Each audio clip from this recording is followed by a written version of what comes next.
Welcome to another edition of the Balanced CEO podcast. Today we have Derek Batman from Harbat Athletics and Lucid Branding Solutions. I appreciate you coming in, my man.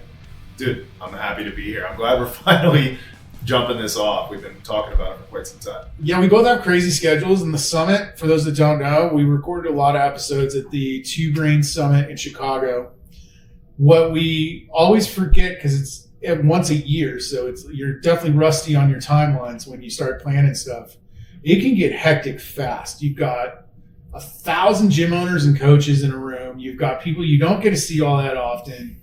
You're trying to balance seeing everyone, getting all the meals, getting, just connecting, right? That's the importance of it. And sometimes, you talk a big game about let's get 11 podcasts in and you get 4. Well, it's the beauty. It kind of reminds me of like going to Vegas. Like you can have a plan, but it's also a beautiful thing to just explore and check a bunch of places out that you otherwise wouldn't have gone to. And I think as part of networking, you just very naturally get pulled into things. And while it wasn't the plan, it's awesome and it's all in fun. Yeah, and speaking of that, shout out to you for showing us the barbershop in Vegas. One of my favorite places on the planet. Just wow. And to be there on their 5-year anniversary, that was just epic. Yeah. So you definitely recommend you guys check that out. I'm not going to tell you any more than that. You need to learn and figure it out like I did. Do some work. Let's talk some more about you. You're CEO of Harbat. Tell us more about Harbat Athletics. It looks like you're 13 years in business. So, you've survived the pandemic. You've survived, I'm sure, a ton of different things. Tell me more about that. Yeah, so will be 13 years in almost exactly 1 month. Okay. So we're coming up on it. So in October, baby. Yeah, in October, baby. I went to school for exercise science. I started at IUP, which is Indiana University of Pennsylvania. Did 2 years there, and then finished my last 2 years at Westchester University of Pennsylvania for exercise science. And I don't know, I just always had a passion for being a coach and for helping people. And I loved working out. So it was like the perfect mesh. I kind of ran into a place where I was like, you're going to have to either go, I had 2 directions I wanted to go. I either wanted to go like strength and conditioning coach, or I wanted to go research, something in research related, right? Muscle biopsies, like doing VO2 max testing, like something in the athlete department. And I started, talking with people that were in both sides of those industries, and it became really apparent for me that they were going to involve some problems that I didn't want to deal with. And that probably speaks to the larger overarching concept here, which is that like I'm not one for authority, and I kind of like to break the rules and make my own path. So it became pretty clear really fast that opening my own facility was going to be the way to go. So a friend and I from college opened Harbat in October of 2011. Right on. So are you still partners with that person? I'm not, no. Unfortunately, it's not a very amicable split. And I know a lot of other gym owners and business owners, can attest to when you're starting a business with a friend, especially the ripe age of 22, you don't really understand the dynamics of a business partnership, which means that there's no business plan in place, let alone roles and responsibilities. Or a partnership agreement that's in writing, legalized. You got it, yeah. So, we really started it by, the seat of our pants, and that's inevitably going to lead to problems. We were very fortunate for a couple of reasons. One, we were right at the point of the hockey stick on the graph for CrossFit. So, we opened as a CrossFit gym, and, as 10, 11, 12, 13 is when CrossFit really took off. So from an acquisition standpoint, we were growing rather quickly. And part of that was due to the fact that we were just so incredibly passionate about being good coaches, even though that we were complete dopes on the business side of things. But we also, I have to give some attestment to the fact that, CrossFit was just doing a lot of the work for us. I remember I joined in 2013, and I remember there, even when I took over the gym in 2016, the word CrossFit was getting you 15 hot leads a month. And it's crazy, but that's what it was back then. So I think there was a lot of people that were able to take off with really little money. And I know you mentioned you did it with zero. Was it zero in the bank account, or what was your situation? coming out of school and, not working a whole lot outside of doing some in-home personal training, like I was making okay money for a college student, but between affiliation and some of the equipment and other things that we had to pour money into, I basically one of my in-home clients wrote me a check for $25,000 as like a private loan for 5 years, and we spent every penny of it on equipment, flooring, outfit. So we started with a big fat zero in the bank. So wow. It was a lot of like spoon feeding peanut butter and jelly and loaves of bread and rotisserie chickens for that first, I would say, 6 months to a year. I think a lot of people don't realize how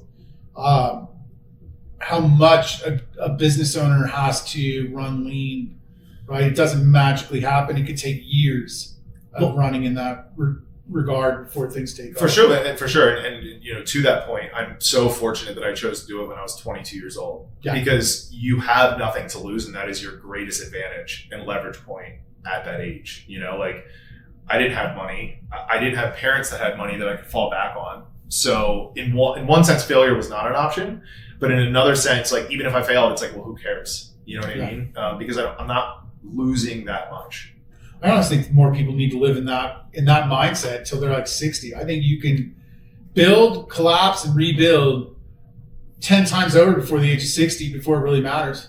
Well, right? I mean, if we really think about it, like, that's how you build big shit. Yeah. You know what I mean? Like, it's very rarely do you see someone who started something when they were, 22 or let's say in their 20s, started something, and then that remained the single thing that they did the rest of their life, and it just kept getting better. Usually it is, they build something, they make mistakes, they learn from it, right? And then they pivot, move on. Yeah.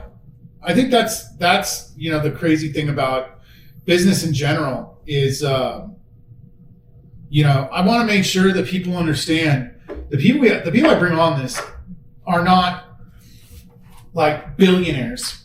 Some haven't even reached millionaire status yet. But for the most part, I think the really important thing to understand here is every single one has an origin story. And every single one of us has been through the grinder. And some are just now getting out of the meat grinder after a decade plus of work.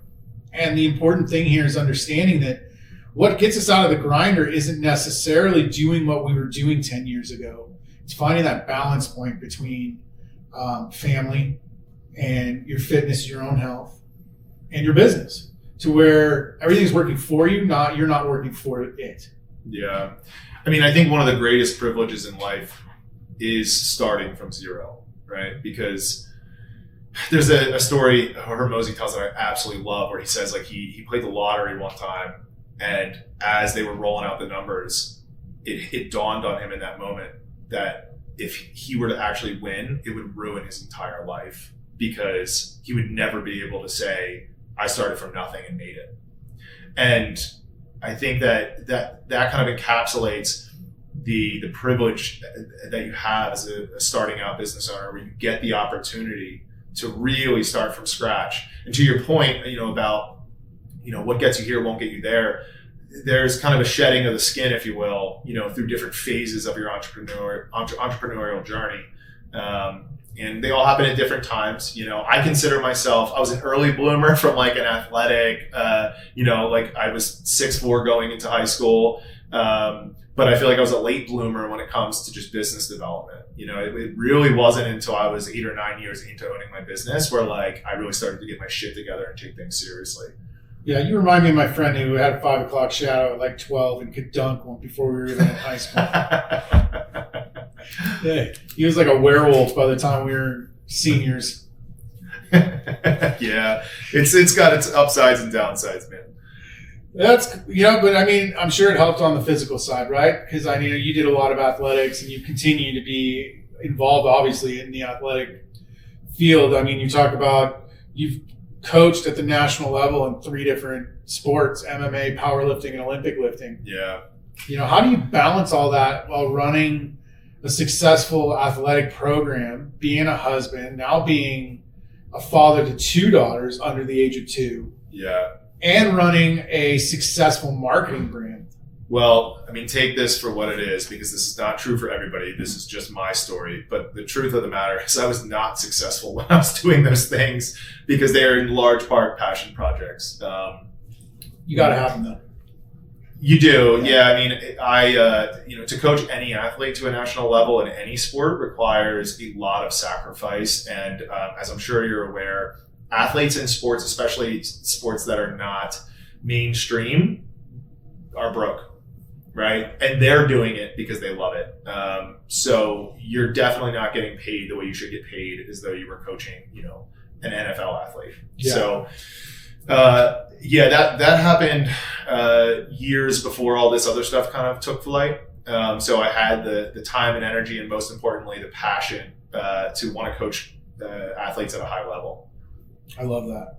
I think like I said, I think it's important that everybody has a passion project. That's part of the balance. That's kind of if you were going to do like a pyramid, you got your health, you got your family, you got your business. And the next thing up is hobbies and passion projects, because I think if you're just dead set on like those three things, that's the fundamentals of it. But if you don't have something to release that pent up energy that like brings you joy outside of it, that gives you a few hours of just alone time, or like that time to just allow everything to kind of fade away, man, it's a dull life. Well, yeah, it's kind of come full circle for me, because I was so incredibly obsessed with playing sports as a kid. Probably some of that came, from genetics and just, innate desire. Some of it because of circumstances going on when I was growing up. But it kind of hit the back burner when I took more of this, traditional strength conditioning type role, where I was competing in Olympic lifting, like to some degree competing in CrossFit, not anything high level, but just for fun. And spending most of my time and efforts inside of the gym, be it coaching or training. And I find myself now with this just like burning desire to want to play sports that help distract me from the everyday ins and outs of being a business owner. Because there's nothing like being just like completely engulfed in, a game of basketball or a game of like flag football, and like literally all of your worries and concerns kind of fall to the wayside. I tell people all the time, I have a few of those. Running, people are like, why do you run? Well, for one, I used to be so fat I could barely walk. So running to me is freedom. It literally translates to freedom in my head. Yeah. Two, everything washes away for that 30 minutes to an hour. Sometimes I have to run even longer, but it just kind of, you get into that runner's high and everything's gone. All you're thinking about is good things. The endorphins are fine. You can't think of anything negative at that time.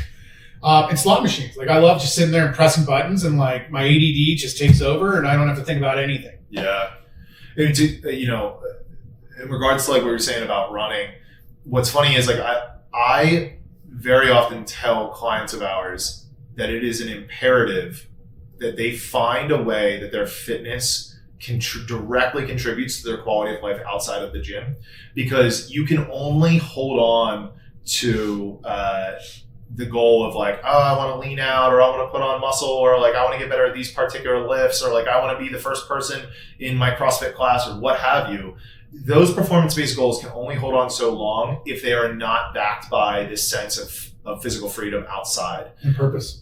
Exactly. Yeah. And I think, whether it be like being able to hike with your kids and go on these long adventure trips, or being able to play sports and, make cuts and be agile well into your 40s and 50s, like you need something that is the reason for you going to the gym. The gym should be supplemental to that purpose, not the main purpose. You're preaching, brother. We just did a CFT podcast about that entire thing, about how CFT, our goal is to help you build your capacity to express your fitness. Mm. And expressing your fitness can be anything. It could be CrossFit competitions. It could be hiking, mountain biking, just being able to keep up with your kids on a Saturday, right? For me, my biggest thing right now on expressing my fitness is the ability to not have to say no, right? Just the ability to not tell my son no. And sometimes that just comes down to energy. That's it. Yeah. But building that capacity to where no matter how tired I am up here from a long week, physically, I have the capabilities to say yes. Yep. Yeah, and I mean, a part of that is also, aside from just like the wellness and physical fitness piece, like some of it is just being able to organize your schedule in a way that you're just not constantly burned out. Yeah. And I know you and I were talking about like having an assistant earlier, and I think for me and that, amongst other things, our are going to be a major part of that equation. Yeah, and I think that's something that people need to realize too, is I think there's a lot of ego that plays into that. And, sure. you know, I'm not going to hire an assistant because I'm not that busy, or I'm not that cool, or I'm not that important. It's not an importance thing. It's about taking that bottom third of things you do that are probably stripping you of time you could give to your family and your fitness or your hobbies, that you can pay someone a starting wage, give them an opportunity to get involved in your business, or maybe learning from someone. You might be someone that really into wanting to learn from and grow and, you know, basically get mentored by and get paid too. And they're just doing this bottom third of lifestyle things that you need done, and it opens your life up to more balance. Well, I mean, change is uncomfortable. Right. And this is part of that kind of shedding of the skin as an entrepreneur. Like, you know, at some point you have to go through the burning effect of recognizing that the way you're doing things is no longer sustainable given the growth of the business and the trajectory of where you want it to go. Right. And that kind of forces your hand at making adjustments, and it's never comfortable. You know, like I feel like I'm going through that right now to a certain degree, between the two businesses, 2 daughters. Like it's definitely something that I'm currently in the middle of, so I can appreciate it that much more. Yeah, I think it's really important to understand that, like, when you do this, you're not just hiring an assistant. Like, you're not getting all pish posh. You're not. I think a lot of people are concerned at the outside perspective of it, but you need to realize that label is someone else is putting on you. That's their problem, not yours. And you know, it's not a pish posh thing. It's a necessary thing if you're going to fully be involved in the lives of the people that matter the most. Yeah, I mean, one of my favorite things that I say all the time is like, the things that really matter to you deserve your undivided attention. Right. And the reality of it is, I think if we're all brutally honest with ourselves, there's so many times where we're doing something that should really matter, but we're distracted. And I think that this is especially true for business owners. Right. I don't have to worry about my email. I don't have to worry about groceries. I don't have to worry about, we had a snafu with equipment. I didn't have to worry about the fact that yesterday they grabbed it all, packaged it, sent it overnight to make sure it was here. Like, there's so many things that come off my plate now that allow me to be fully focused and engaged with my son, with my wife, with my own fitness, that allow me to come in 100%. When it's time to get to work, I don't have anything I have to think about other than that important project that I'm working on. Yeah, and I think part of the issue here is that, you know, we forget that when we're very task oriented, especially in the beginning stages of running a business, that, you know, you're really doing very low level activities. And while you feel like extremely productive because you're just like moving from one task to the next and essentially task hopping all day, you're not doing any of the deep work that's really going to move the needle long term. And I think we overestimate how much capacity we have from a thinking standpoint, and underappreciate the power of being able to purposefully set time aside to do nothing but think about your life and the way that you want to orchestrate things. Yeah, I agree. And I want to kind of shift topics, because I think this is the meat of what I think my goal with this podcast is for everybody to learn that you can do it. You can free yourself from being the worst boss you ever had. I think a lot of us, we became business owners because we had a terrible boss, and we said we never want to work for someone else again. Then you become a boss, and you end up becoming an even worse boss than anyone else could ever be, because no one can talk shit to you better than yourself. No one can make you feel worse or feel like you're not doing enough more than your own inner voice. And I think it's the understanding that as you shed your skin and you level up and you move up the board, and you become, and you start referring to yourself as not a business owner, but a CEO. You start taking that CEO role. You have to drop this bottom portion of stuff that's anchoring you. And you have to realize that you didn't get here alone. You might have started alone, but you now have a support. Most people have a support system. You have a wife, or you have a spouse, you have kids, you have friends, you have employees that need your time. You have all these people that have helped you get to where you're at, that you are underserving because you want to carry everything yourself. and still treat it like it's year 1, 2, or 3. For sure. And there's a shit ton of pressure that comes with that. But I also think that this also is, where there's pressure, there's privilege. And it is a privilege to be able to provide an opportunity for people to live out their passion, right? Because I think, it's sometimes people can get caught up in like, oh, like must be nice to be the business owner. Like you get all these freedoms. And look, there's absolutely some truth to that. But there's people there that like their favorite thing in the world to do is coach. And I want to provide a platform for them to be able to do that and make a really good living doing it. Absolutely. That's a huge passion of mine. I think the entire industry underserves the professional coach.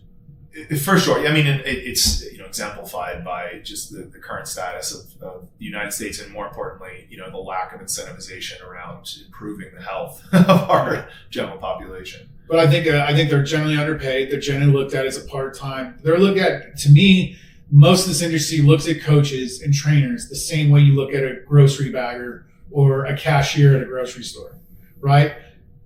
Easy to replace. It's a low-skill job, when in reality, a real professional coach puts in years of effort and is constantly refining their craft the same way a CEO has. Well, there's a saying with parenthood, which is like parenting is only hard if you're a good parent. And I think coaching is only hard if you're a good coach, right? And I think that with that hard comes this responsibility to be persistent about development and growth as a person and as a coach, and the willingness to learn from your mistakes, and most importantly be empathetic and meet people where they are, and be willing to stick with them for the long haul, even if that means that they're going to take 3 months off here or there and drive you nuts because they're not listening to what you tell them. And it doesn't matter, right? It's fitness is an infinite game, and that means that coaching is an infinite game, right? You're with people for the long haul. Yeah, and you have to look at every single person as their own individual. You can't expect a group of 10 to all act the same, move the same, be the same. When whether you're coaching, and I look at my staff the same way. I don't expect every coach to have the same goals, every coach to want to coach the same or the same amount. Everyone's got to have some freedom to have their own personalities and let their personality shine, obviously within the structure of what we need. Hit these things. Do not miss these things. Yeah. Other than that, let your personality shine. Oh, yeah. And I think that's something, again, that the industry just kind of, you either let them shine a little too much and give them no structure, or you have created a robot.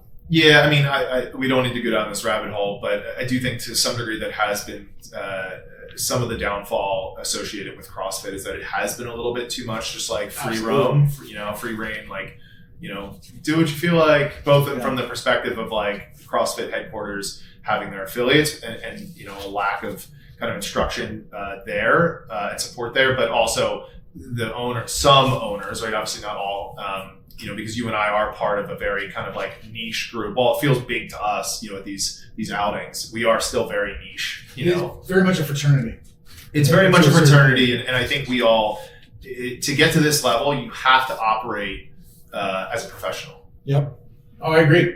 To get to this level, if you're not operating a professional business and giving a professional service and have professionals underneath you, you have to be drowning in stress to do the type of money you need to do to get into this level.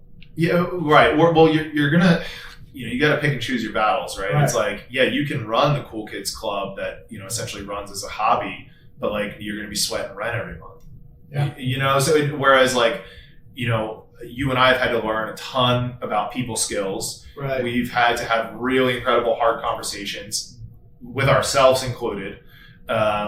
We've had to put, SOPs and operational structures in place that were not super popular by the members or the coaches at times. But we knew that it was for the betterment of the business in the long term. Oh, yeah, absolutely. So tell me about this. I want to switch topics here. I'm really interested in this because it's something that I agree is incredibly important. You mentioned emotional intelligence, and it's something important to you. Yeah. And I believe for a leader, it might be one of the most unsung things that if you are not developing, you probably have a pretty constant churn of staff. Yeah, I mean, the way I think about this is like the people who are unwilling to talk about their emotions are the people that are being controlled by them. That's a good saying. And for me, I was that person. So like I'm speaking, very firsthand with this.